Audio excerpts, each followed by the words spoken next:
Mother Nature's been shaking her fist something fierce. You're certainly observing the floods, the wildfires, the climactic events that we have been seeing. No matter who's in the office, no matter what policies are debated, one thing is clear.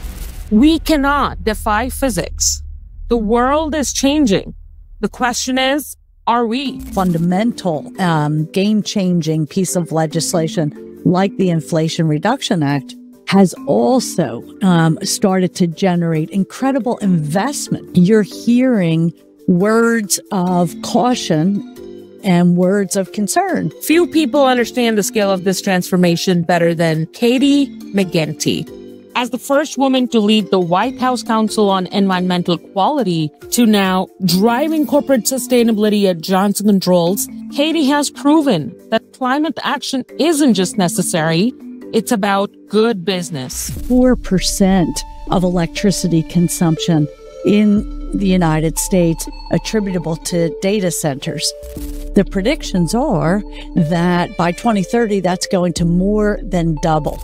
It's almost 10x the energy for an AI-driven search as compared to a normal internet search. We can either have AI or we can have a functioning grid, and that trifecta is efficiency, electrification, and digitalization. The demand for a sustainable future not only requires urgency and clarity, but also radical collaboration across technology, policy, and capital. We have everything we need. What we don't have is time. The energy transition is happening. Now, we decide how fast we move. Welcome to On Climate. Katie, let us go all the way back to your early years, where this all started. But tell us about what your childhood was like. And, you know, you've had like this really fascinating journey and transition yourself personally from chemistry to law, public service, and now corporate leadership. Tell us about that story. Oh, sure. Well, you know, I do think some of those early roots, they shape us for sure. Mm-hmm. And in my case, I'm ninth of 10 kids, second generation in the United States. My father, right out of central casting, 100% Irish, a Philadelphia police officer, all of these kids. And some of the outlook that I bring to the work I've been privileged to do finds the roots there. One, serious issues that I've had the chance to dig into and contribute to. But, you know, you always got to keep a sense of humor. Just like my dear mother with those 10 kids, something always was happening that you didn't quite plan, and you have to learn to roll with it. But I think even more fundamentally, the idea that, you know, that a team is better than just going it alone. And as was the case in my upbringing, where my parents more than had their hands full, you know, you lean in to solve a problem. You really don't create a problem. And it's an attitude that has served me well as I've had the chance again to be at the forefront sometimes of these complex issues. Yeah. But issues that when you bring good people together, guess what? You can just get through and solve them. Interesting transition from like chemistry to law. Tell us a little bit about that. It was definitely the case, as number 9 said she wanted to go to college, that there was going to be no nonsense then in terms of what the subject was I would study. So chemistry was about, look, I could get a good job. But I did get fascinated with science, with technology, and I happened to law school at a time when my alma mater, which was Columbia Law School, was launching this program in science, law, and technology. And I got on fire about the need to create good solutions-oriented commercial products out of the basic research that we were so great at, So I wrote this paper, how we had to re-onshore manufacturing and the design and development of cool products from our science. And at the time, U.S. Brilliant people had innovated and invented semiconductors, but Japan had really eaten our lunch in terms of commercialization. So it was a hot topic at the time.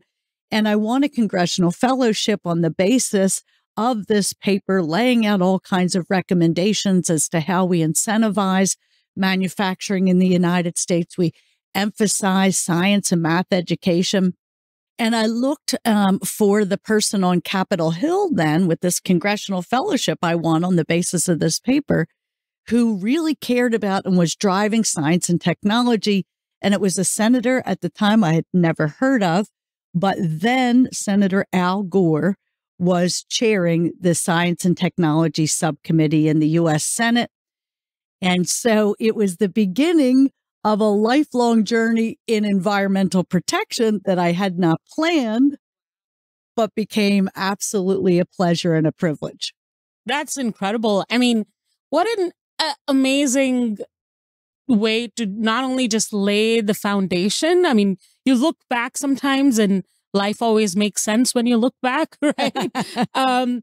So I want to come back to that transition then from, working with Al Gore and then going to the White House, because I want to double click on your time there and some of the biggest highlights you've had and areas where you had some lessons learned. But before we do that, since this is the inaugural episode and I feel like we kind of want to ground ourselves and our viewers in the fundamentals a little bit.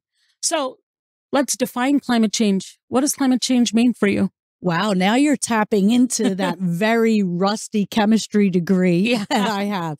But climate change represents a discontinuity in what are the historic patterns of how our climate system works. And that's critically important because as you think about it, where we have built our homes, our communities, the industries that we've built, the infrastructure we've built, almost every aspect of modern life is built with a certain set of assumptions about climatic patterns. With climate change, a phenomenon that is absolutely life-giving and life essential on this planet Earth, namely the greenhouse effect, which enables a level of warmth to enable people and other living things to thrive, gets a little out of whack. It gets out of whack because heat trapping gases themselves get trapped in the troposphere, and that leads to an accumulation of that heat that can then imbalance the planet. So climate change is what we experience as the concentration of those greenhouse gases has increased as a byproduct of modern industrial life in the troposphere, trapping the gases and tipping that delicate climatic balance. And so we see intense storm systems, we see floods, we see droughts, we see wildfires. Those are all the whites of the eyes of a climate system that is being perilously tipped. What is it not? It's a very overused term.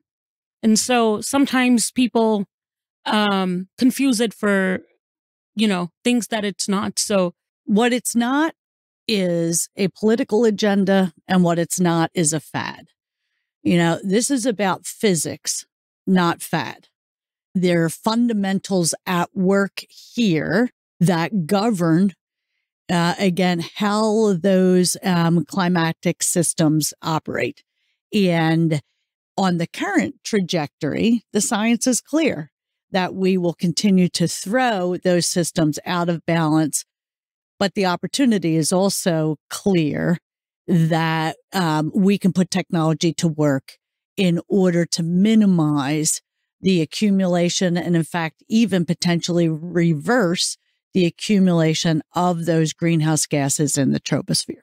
One of the things that we're going to talk about today, energy transition, to your point about the modern industrial life that we've built over last several centuries, but increasingly so over the last few decades, is what's really contributed to this. What are the top 3 opportunity areas that excite you the most about, to your point about reversing, not only being able to mitigate the challenges, but also opportunities to potentially reverse?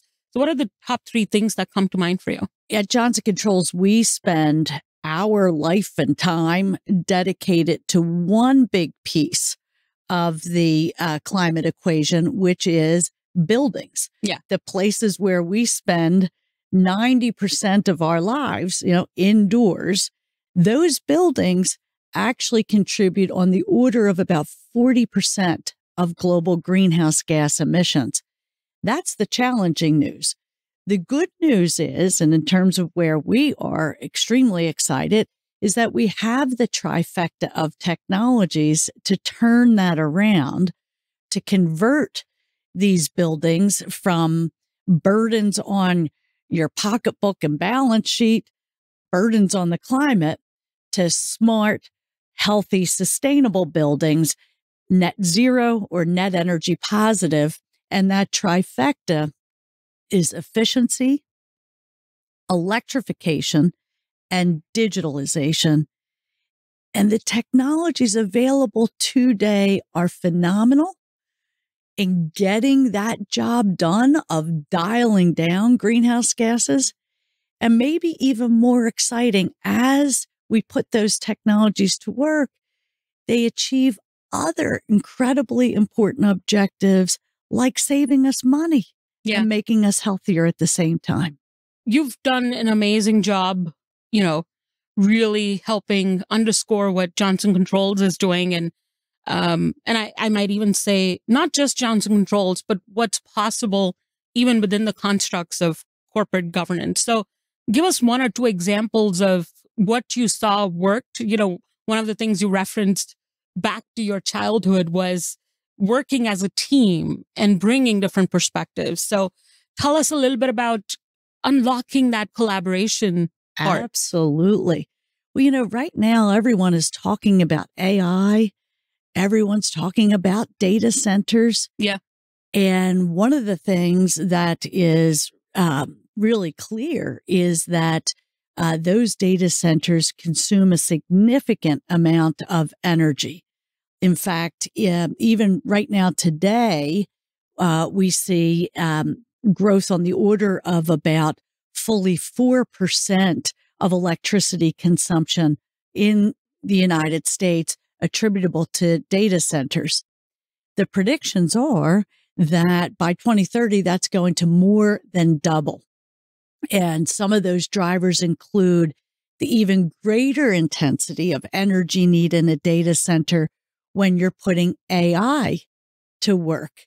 So when we look at the ability to do a ChatGPT search now, as compared to a Google search, it's almost 10x the energy for an AI-driven search as compared to a normal internet search. So that's the challenges. The idea of collaboration, though, is this an absolute train wreck that, we can either have AI or we can have a functioning grid, or we're going to have the growth of AI causing a collapse of the grid because of too much power demand. No one entity is going to solve that. But here's what we did. We literally opened the doors to the designers, the developers, the builders of data centers. Let's get fundamental here and understand how you're thinking about those designs. Importantly, we brought the folks who are designing and developing the computer chips themselves. Now, as the density of compute gets more and more intense on those chips, they generate a whole lot more heat. Even as we gather today, the need for cooling to cool those chips off already represents about 40% of that escalating energy consumption from data centers more broadly. So what did we do? One, we started with efficiency to try to make our cooling systems as efficient as possible. And we cut that energy need by about 20-30%. Good, but not enough to fully stem the tide. Bring those other experts around the table, and we really started to think about, hold on, what does a chip really need in order to not overheat? Mm-hmm. And it led to whole different insights with respect to we can change some of the materials in that chip so that we went from a place of where only months ago, the chip designers thought that we at Johnson Controls, who make cooling systems, needed to chill water way down to 42 degrees in order to keep these chips cool. But with partnership and collaboration, we realized, hey, they are still pretty good at 72 degrees, at 75 degrees. It takes a whole heck of a lot less energy to cool water to 72 or 75 degrees than to 42 degrees. Does it make a difference? You bet. Our newest machines now use 78% less energy to get the same cooling for the same compute job done. And we've been able to take it further as well when we add a digital system on top of the operating systems. Well, so data centers need to run 24/7. We need that data all the time. Yep. That means we design these data centers to withstand the worst conditions. Okay, well, if you have just a big on-off switch on the data center, it's going to run as hard as if it was 140 degrees outside all the time.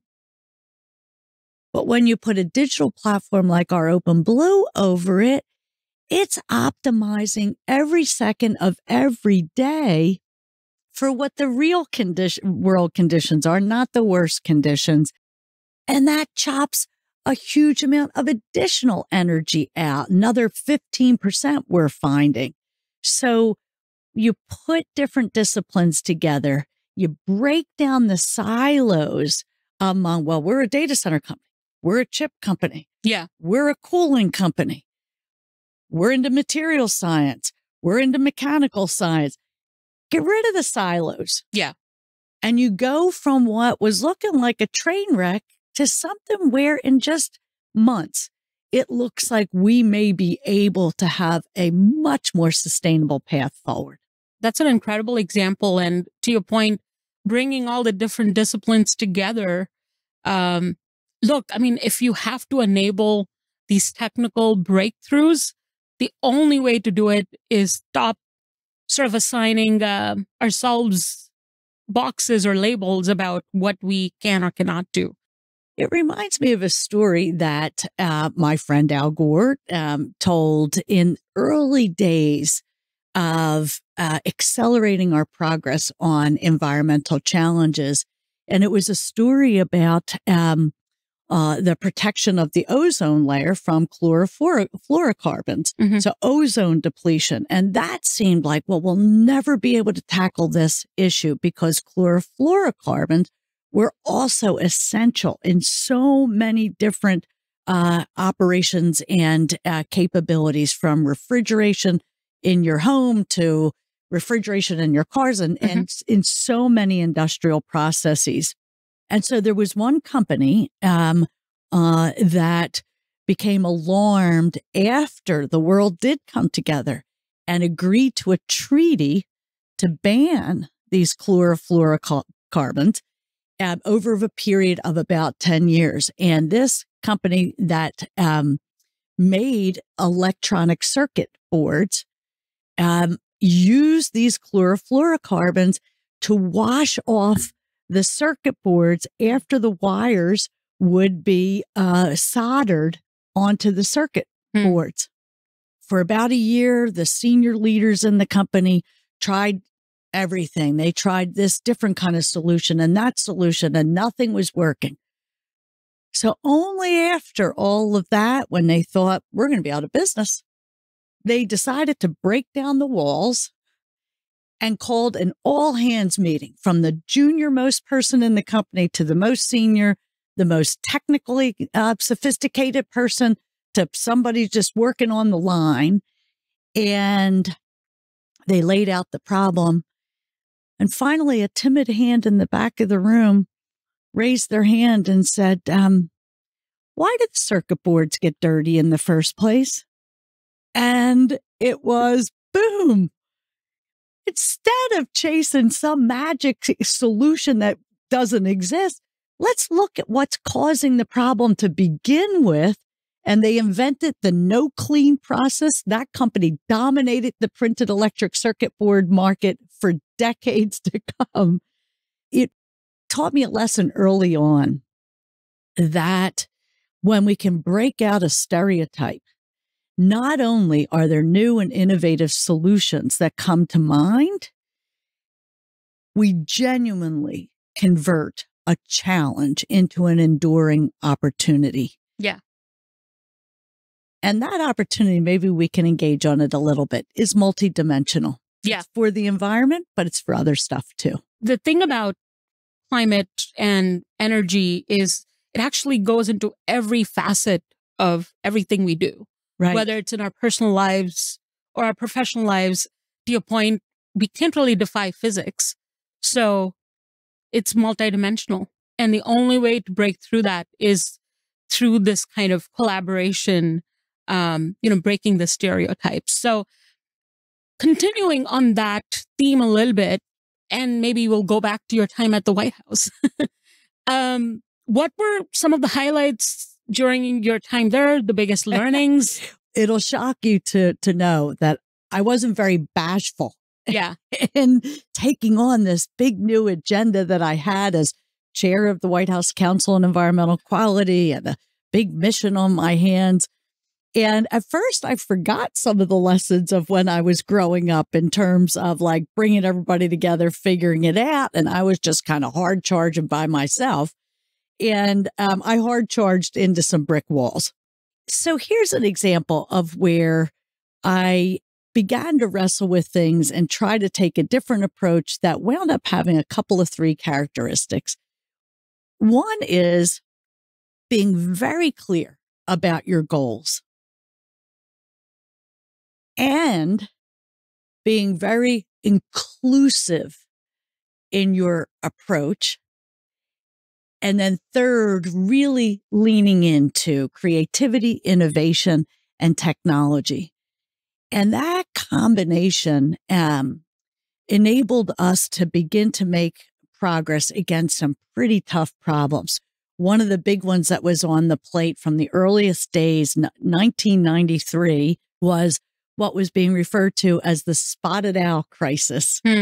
In Oregon and California. And the crisis was that the species of the spotted owl was literally on the brink of extinction. And what you found was similar to the data center. Is this a train wreck where either we have data centers or we crash the grid and there was no reconciling the two? Well, there it was either we have spotted owls or we have logging jobs, but it's the environment or the economy. And for decades, the pendulum would swing. And you'd have one administration, hey, we are locking down the forest in terms of further timber cutting because species are endangered. And then it would be the pendulum would swing and we'd go in and clear cut the forest. Stepping back, one, clear with your goals. It's not acceptable to neither protect the environment nor to destroy opportunity and people's livelihoods. So the goal is we have to achieve both. Yeah. To me, it's almost the definition of not sustainable. Yeah. If one or another of those is being jettisoned, but then bringing the affected parties to the table and putting the best innovation, technology, science to work. And where did it lead? It led us from these urgent actions that had to be taken at the last minute, shut the forest down, the species on the brink of extinction, till we stepped back and said, where are the really critical habitats for the spotted owl? Let's get not just people who know about forests, but what about biologists around the table too? What about sociologists? Because maybe there's parts of the forest where the ecosystem is not so rich, where people can sustain their livelihoods. And we brought the businesses themselves to the table too. And they said, look, we know we come across as, we don't care about the spotted owl. It's not that, but we have a surprise every minute. We need to be able to run our business. Add it all together, and we put together literally 50-year plans that protected parts of the forest in an absolutely sacrosanct way. That was the critically rich habitat for species. And then we allowed different degrees of economic activity on a predictable basis, again, for 5 decades. The upshot was, instead of just desperately clinging on to, can we save the last spotted owl? We had a plan that saved 1,400 species. Wow. And enabled businesses to have some visibility, to be able to plan, to show up and celebrate the plan then that saved the spotted owl and the 14 other species.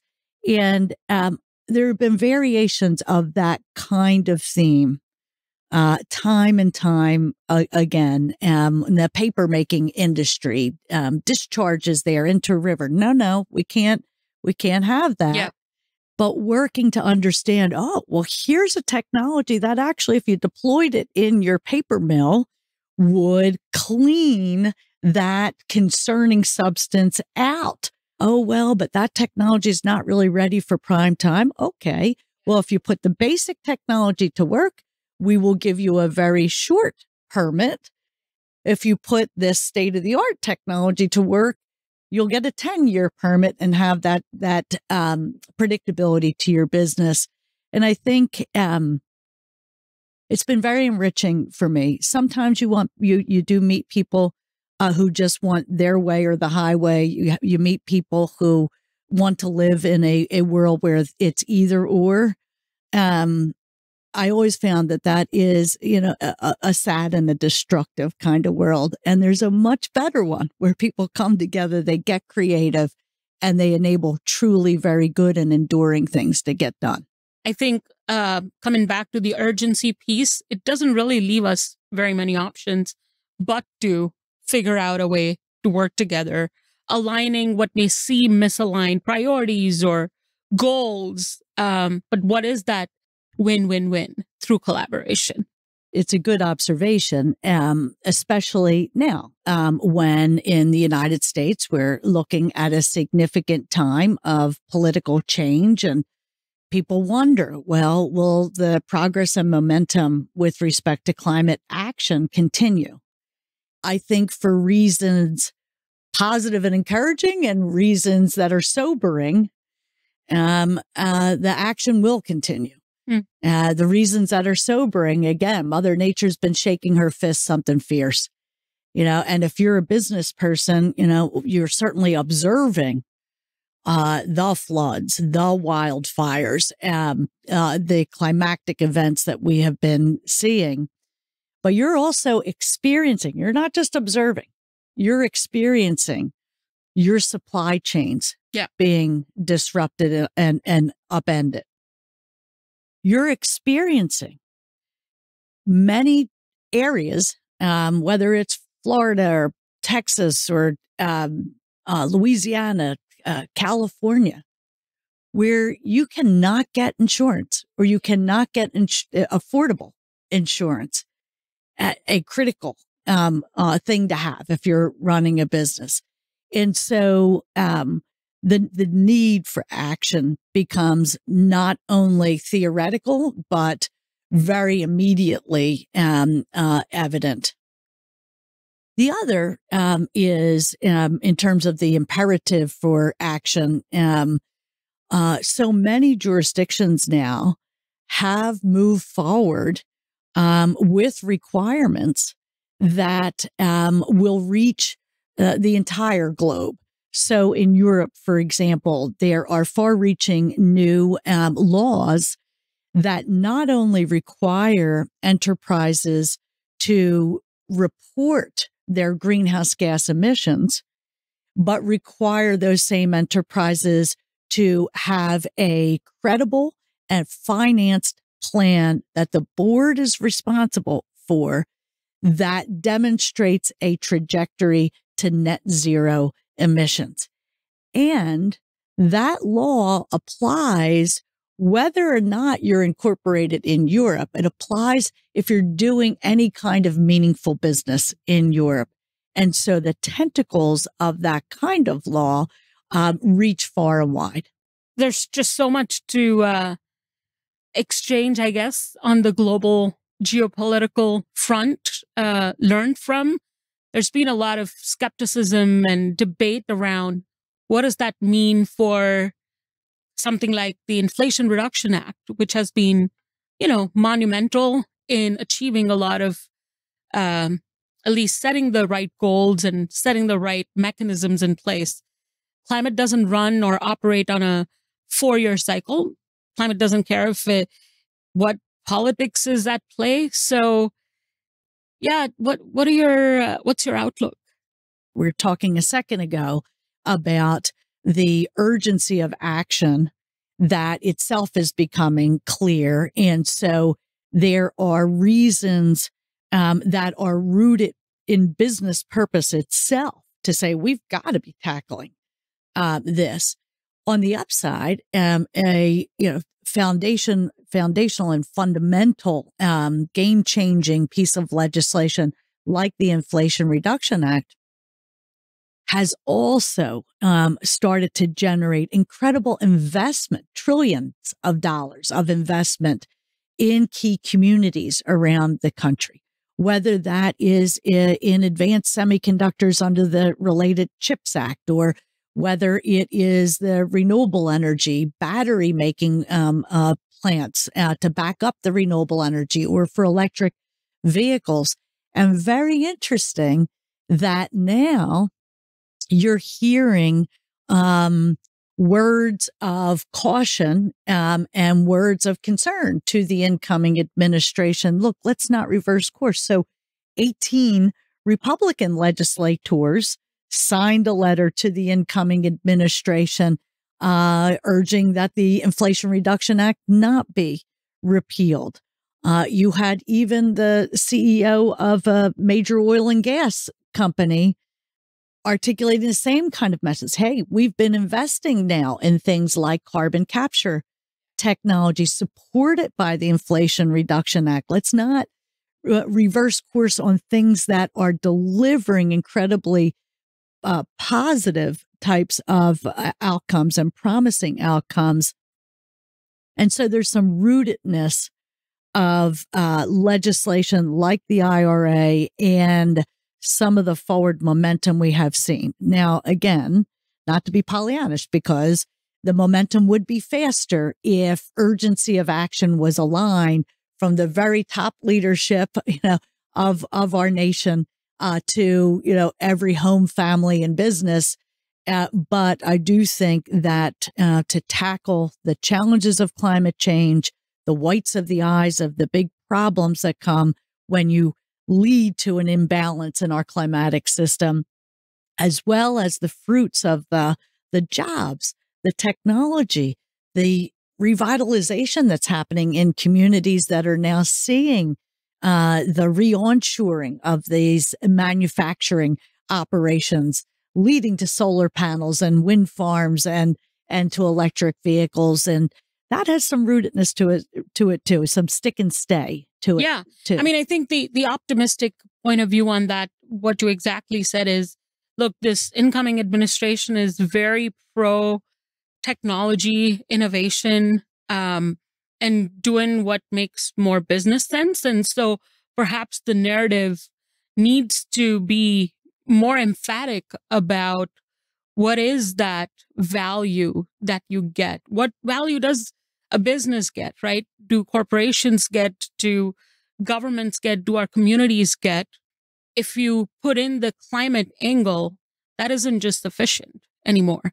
And to your point, and you've always said this, right? Just makes more business sense. So how do you change the narrative so that you're focusing and emphasizing it on the business value aspects and not just the climate aspect, not just the environment aspect? So I've had a little quip, which is as the whole idea of running a business and governing yourself according to ESG, so environmental, social, and governance considerations, as that's taken a licking out there, and some people have decided that they have a political agenda with respect to it, to say, look, ESG is JGB. It's just good business. And what I mean by that is, right now and for the last couple of years since COVID and maybe before, but certainly beyond, there's been a lot of uncertainty, out there, and people have suffered the pandemic and suffered then the supply chain disruptions that followed that. We've suffered the horror of not one, but 2+ wars happening in the world. And so there's been a need in the C-suite of corporations to business fundamentals, to capital preservation, to cutting operating costs, to ensuring uptime and runtime, reliability, resilience of your operations, getting in there and winning the battle for the best talent out there. Just so happens when you lean into decarbonization, you're solving for all of those business fundamentals. I'll give you one example, which is near and dear to my heart because it's one of our own plants. So Johnson Controls has taken on very ambitious commitments to reduce our own greenhouse gas emissions. And we will slice our emissions in accordance with the Paris Climate Change Treaty on the most ambitious course, which is what they say aligned to achieving 1.5 degrees in terms of no more than that of climatic warming. And so that means that we have to cut our operating emissions by 55% by 2030. Now, at the end of 2025, we will be nearly 91% of the way where we need to get 2030. Coming back to this, it's just good business. I'll just, out of those numbers, pull one example, and it's a big example. It's a big example because it involves one of our plants that was our second biggest energy consumer in terms of a huge manufacturing plant. You can get your head around, Johnson Controls makes some big equipment, operating systems that can fill an entirety of a basement, for example, or even a small aircraft hangar. So big equipment. This is a big factory. And as we started to look into it, it's like, open up those factory doors and you immediately see things that could threaten your operations. Old equipment that is not running reliably. All right, well, but should we focus on decarbonization? When we did, here's what we achieved. When we upgraded the operating equipment in that critical plant that we absolutely needed to run, a plant that was consuming a ton of energy, we fixed the reliability problems. We cut our emissions 43%, and we saved so much money that the whole project nearly paid for itself, and it cut our operating costs by $960,000 a year. Capital preservation cut operating costs and ensuring the runtime and reliability of a critical asset. I think we've suffered for so long with this false story that if we lean into the environment, we're going to be leaning hard, burden on the balance sheet. Whether it was ever true or not, technology today is, if you're a company and you're not leaning into decarbonizing your operations, you're burning cash. You're burning the planet and you're burning cash. You lean into the decarb, you're cutting carbon and you're cutting costs. To your point about the ESG related metrics, they should not be an afterthought, right? How do organizations, corporations fundamentally embed those into what a long range planning would be in general for any kind of business to run? We talked before about these pendulum swings, and one era we're all concerned about the environment, then we're not. So there can be fads around this stuff. Well, everybody else doing, I'll jump on board. That's not the way to think about the climate issue any more than it is any other systemically disruptive issue. When you think about artificial intelligence, every enterprise out there has put the best and the brightest of that company, a SWAT team, a tiger team, get in there, wrestle with this artificial intelligence, figure out what's in it for us. It's the same kind of approach, not a feel-good approach. Okay, well, we want to look like, that we are a good environmental steward and everybody else seems to be doing. No. Climate is as systemically disruptive as AI. Put your best and brightest on it. Put a tiger team on it. And then understand what's in this, for me. Give you an example that seems a little bit off the path of a, business, but any organization. So we have the privilege of working with this particular school district. Now, this school district happens to have a lot of challenges. Some socioeconomically disadvantaged pupils and families that are struggling. Some of their neighborhoods that they serve, have been up against hard times. And yet the leaders of that school district made time, though, to think about climate change. They've got a lot of other pressing issues on their plate. And they weren't sure, hey, it's not what parents kind of hire us for, is to tackle climate change. And they weren't sure exactly what their lane or role was, but they were sure that this is a big deal. And it's a deal that everybody has to be getting their arms around one way or another. Fast forward on that story, rolling up our sleeves with them, we were able to come in and look at their operations, massively upgrade those operations. Again, the project not only paid for itself, slashed carbon emissions by more than a quarter, more than 25%, but freed up an additional $1 million a year from the operating expenses of that school. That was just get a match and set the dollars on fire. And that $1 million a year is now being plowed into education equity and lifting the experience of those children with better facilities and better tools and more staff in the classroom. That's fascinating. How do you make sure that our communities and people who are at the front line are actually able to get access to the resources, making sure that this is a just transition? So this brings me to one of the things we were talking about earlier, which is the global macro occurrings. And we had another very consequential event that happened, which was COP29. All eyes are on the $300 billion amount that was pledged, and seems like a lot, big increase from the $100 billion that the last time around. And yet huge shortfall to the $1 trillion that is being demanded by developing nations. I'd love to hear your perspective on that.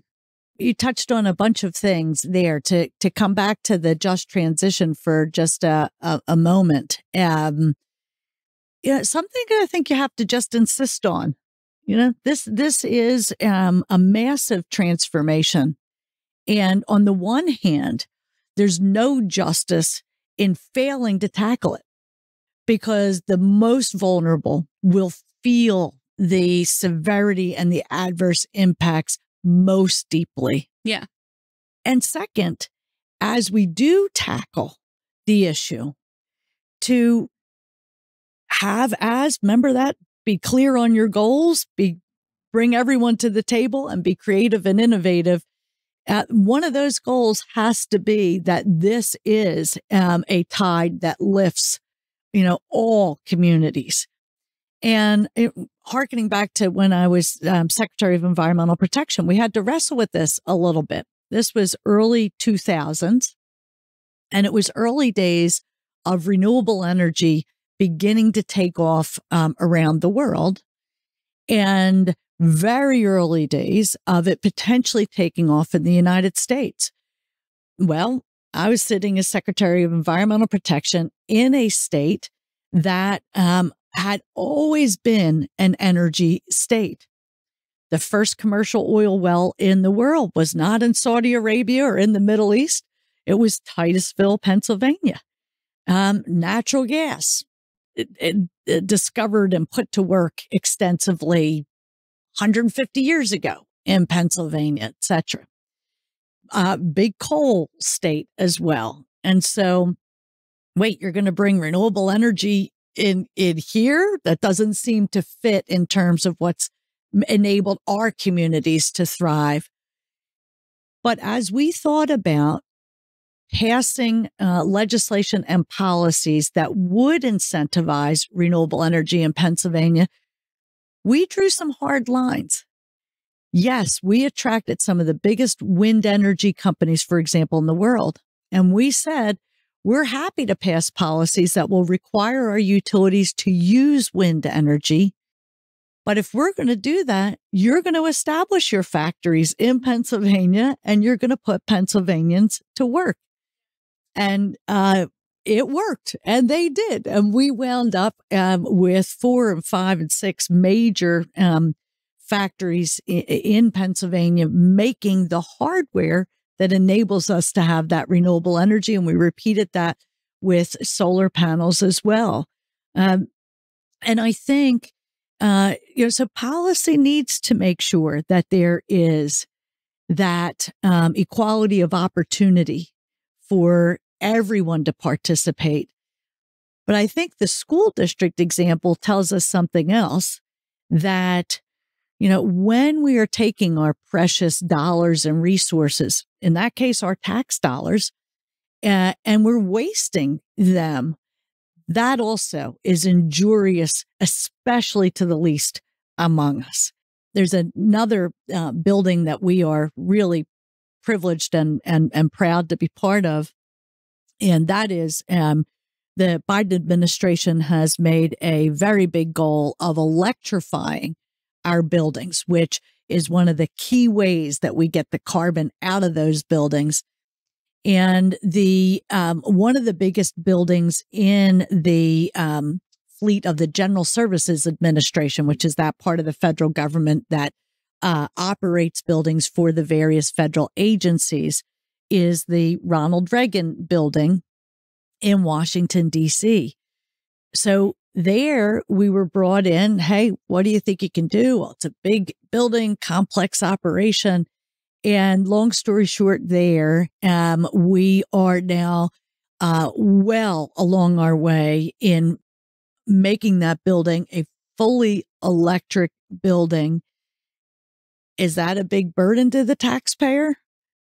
We're saving the taxpayer $6.2 million a year in utility bills, even as that project is going to cut emissions by almost 50%. Now, think of what we can and should do with that $6.2 million. Yeah. We can't afford to waste that. That needs to be invested back in people's lives and in their communities. Yeah. Even as we're protecting their planet, the climate, that everyone's life depends on. This is the key part, is being able to think about building and looking at systems in a holistic way where the equation is just balanced. So you're saving the 6.2 million. How do you redeploy that in areas where the community can actually get value out of it rather than just trying to power the building? Absolutely. And there are great organizations out there, and we again are thrilled to work with them. But I think there's a principle: equity is equity. And just in the example in terms of renewable energy coming to Pennsylvania, hey, we're going to have a piece of the action then. Yeah. If you want us to support it, what's in it for us? And I do think that for communities that are going to host, whether it's a solar farm or a wind farm, or that equity is equity, and that community should be able to participate financially in that project as well as having the opportunity to have a big say-so in terms of where the project goes. Yeah, I mean, this is a very good parallel to any kind of disruptive technology that has massive transformative power.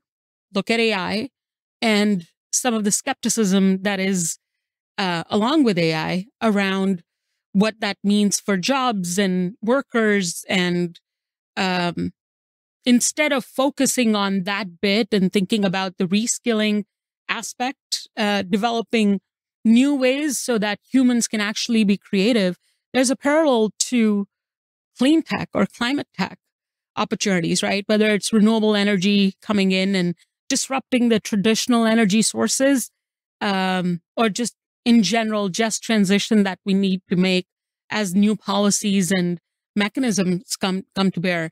Going back to COP29, I'm curious.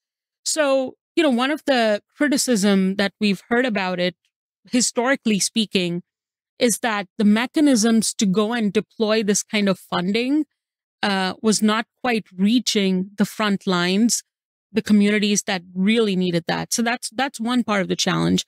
And then the second part of the criticism that we've heard is being able to, figure out the carbon markets and how quickly the adoption is driven there. What's your point of view on that? You mentioned the $300 billion that was agreed, and the goal that emerging economies and developing countries had put out there in terms of the need for $1 trillion a year to be able to prepare for, adapt, and protect those societies from the adverse impacts of climate, and not just defend against the adverse impacts, but to be able to get on a front foot in the chance to develop and deploy the best technologies to accelerate the building of quality of life in communities around the world. So I think one of the things that has been a challenge is that the conventional and longstanding mechanisms of delivering financial opportunity to economies that are still just emerging, some of the international development banks, for example, those institutions have been so large that sometimes it's, to your point, the front lines, it's been very challenging to right size the delivery of support, the delivery of opportunity. So big, massive projects, hundreds of millions of dollars, we can get our arms around that. But what about a community solar project?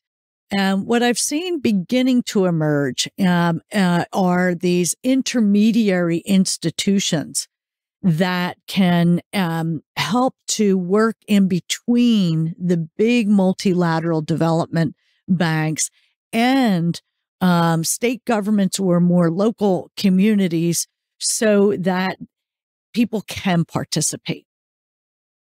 And there can be investment of a size, of a scale, and of a type that is correct for that community.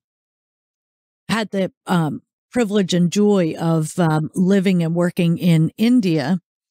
And I remember this was 20 years ago. So the time is a little dated, but the experience, I think, had been enduring in terms of there was an issue with respect to contamination of the Ganges River. It wasn't that the world community turned a blind eye, didn't care, but it was the fact that the answer was a big Western style, hundreds of millions of dollars, huge wastewater treatment plant that, suffice it to say, wound up being inoperable and inappropriate for the area. It didn't understand that, for example, it needed a ton of energy to run, and there wasn't necessarily reliable energy there. And that made the problem worse because the big plant then concentrated some of the waste. And when the power went out, it discharged concentrated waste. Whereas the local community, especially with a river as sacred as the Ganges, wanted an approach that was much more based on natural principles in planting and restoring the natural buffering systems, not only on either side of the Ganges per se, but on the entire watershed. And it was only through a much more creative set of local actors and organizations that were willing to bend and be flexible that much more appropriate approaches came that the community felt more comfortable about, and that much better got the job done of cleaning up the water. So I do think those kinds of intermediary institutions are really important as we try to make sure that everyone is enabled to avail of the better approaches and the better technologies. Those are some great examples. And I think while the global systems and approaches are important to learn from and get inspiration from, it's so important to understand the people on the ground, the differences that lie, and embrace those differences to sort of think about the solutions that will make a difference. So it's a great story. I know we're coming towards the end of our time, and I wish we could continue this conversation. This has been fascinating. As we wrap up, Katie, are you thinking the next 50 years, are we going into a utopian future or dystopian? What's your point of view? My point of view is most definitely that we're at a time of incredible promise. Yes, there are huge chasms among us. Yes, there are divisive forces, at work. But there are also people who are impassioned and creative and filled with a vision of a future that, one, is going to be cool. It's going to be digitalized and electrified, and it's going to be colorful and dynamic and engaging. And also a world that is going to pull forward the best in us to collaborate, to partner, to invent, to think differently. Will there be some bumps on the road? Will there still be a whole lot that tries to separate us and pull us apart? Yeah, there will be. But whenever you sit down with a group of 20-somethings, you can't help but be absolutely on fire with the promise and the possibility in those souls that aren't burdened by some of the walls that otherwise, have kept us apart. That and the technology that we have, I'm really optimistic about the future, and optimistic in a way that it's going to rev me up to work through and to fight through some of the minefields that might be there too. I think there's a lot of energy, a lot of drive, and this is going to be a time where we change, I think, incredibly for the positive, and that the future will be bright. Yeah, that's very well said. As we wrap up, it is all about hope that's fueled by pioneers like yourself and practitioners and change makers. And I'm really looking forward to, leveraging this platform that we're just experimenting with to not just inspire people, but actually explore and, dive deep into strategies that can turn ambition into action. So thank you for being a part of it. What a joy. What an honor. It's been absolute pleasure. Thank you. And go get them. All right. Thanks. Thanks, Katie.